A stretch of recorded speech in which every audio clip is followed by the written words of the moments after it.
হাতে ওই প্রদীপ। হ্যাঁ তো, এই প্রদীপটা আপনার চাই?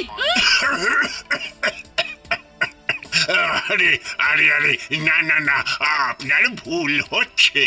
আমি প্রদীপ চাইনি। আসলে আসলে ওই ওই প্রদীপের মধ্যেই আমি থাকি। আমি প্রদীপের ভূত। মানে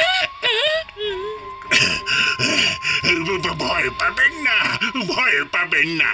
ভূত হিসেবে আপনি এতদিন যা ভেবে এসেছেন সেটা আমি নই। আমি খুব ক্লান্ত আর পরিশ্রান্ত এক নিরীহ ভূত। আমার বয়স 4000 বছর। আমি আমি উপকারী ভূত। ভূত আবার উপকারী হয় নাকি?